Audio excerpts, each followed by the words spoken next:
Ustadz, mau tanya dong tips-tipsnya nih biar agar nanti di akhir Ramadan kita termasuk orang-orang yang mendapat kemenangan. Ya, terima kasih atas pertanyaannya. Jadi kita berpuasa ini memang harus ada target bagaimana agar ketika kita selesai kita bisa mendapatkan predikat takwa, kita bisa menjadi seorang hamba yang menang melawan hawa nafsu dan menjadi hamba Allah yang soleh karena kita berpuasa. Nah, pada saat berpuasa ini memang setan itu dalam hadis disebutkan setan itu dibelenggu, tapi ada penjelasan bahwa setan yang dibelenggu itu adalah setan yang kelasnya kelas tinggi. Jadi setan-setan yang kelas seri, kelas masih rendah itu ya masih berkeliaran, dan kita itu sebagai umat manusia itu juga masih tergoda dan bisa bermaksiat. Oleh karena itu kita memang tidak bisa bersantai. Kita harus senantiasa berusaha melawan hawa nafsu, jihad melawan hawa nafsu agar puasa kita itu berhasil dan tidak terkalahkan oleh godaan setan. Nah, banyak sekali tips-tipsnya atau cara-cara bagaimana agar kita bisa berhasil, tapi pada kesempatan ini hanya sedikit yang ingin saya sampaikan, yaitu kaitannya dengan menjadikan diri kita itu hening. Nah, hening ini nanti bisa ada kaitannya bisa dengan nanti kita berhasil dalam berpuasa. Arti hening di sini adalah kita itu tidak perlu banyak menyibukkan diri dengan hal-hal yang kurang bermanfaat, apalagi sampai pada hal-hal kemungkaran dan perbuatan buruk. Itu.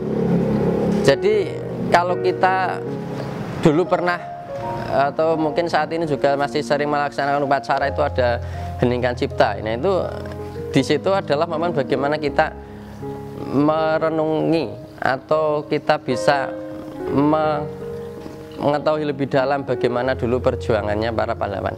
Nah, dalam berpuasa ini kita juga harus mengambil momen hening.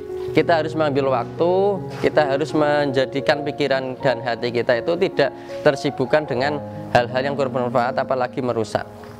Nah, terkait dengan hening ini kita bisa mengevaluasi diri sendiri. Apakah waktu kita itu sudah banyak digunakan untuk kebaikan? Apakah waktu selama berpuasa ini kita gunakan untuk berbagai amal soleh, atau justru malah untuk perbuatan-perbuatan seperti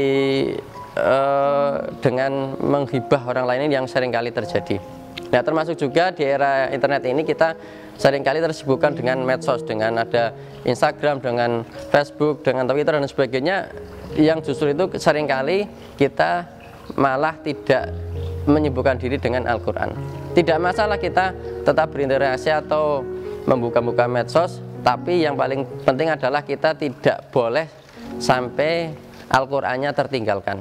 Jadi yang harus kita pahami adalah kita harus menjadikan hati dan pikiran kita lebih konsentrasi pada berbagai amal kebaikan, mengheningkan diri kita ini dari kebisingan-kebisingan dunia, dari kebisingan-kebisingan yang akan merusak, atau kalaupun tidak merusak ya tidak akan memberikan manfaat saat berpuasa ini.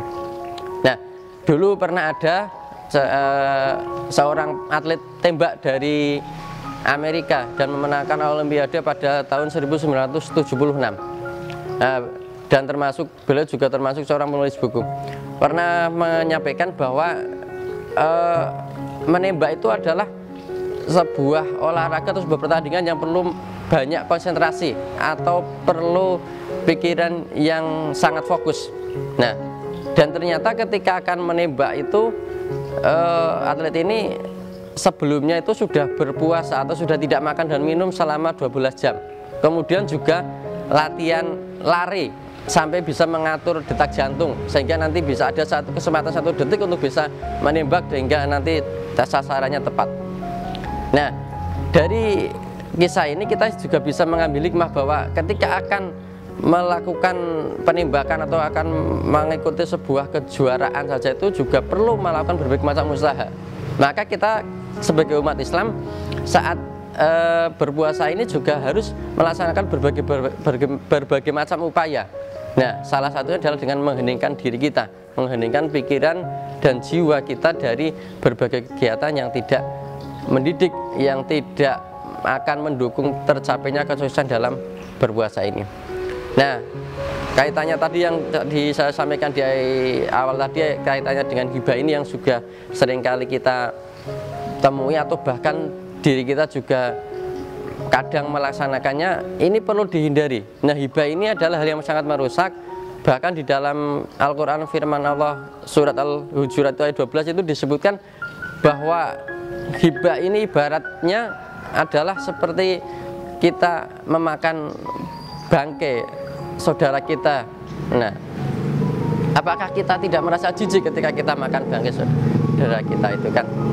Oleh karena itu, maka kesempatan Ramadan ini agar berhasil, maka kita harus melakukan berbagai upaya. Yang saya sampaikan di sini adalah mengheningkan diri kita. Kita harus memfokuskan pikiran, jiwa, dan hati kita pada berbagai macam kegiatan, pada berbagai macam hal-hal yang positif.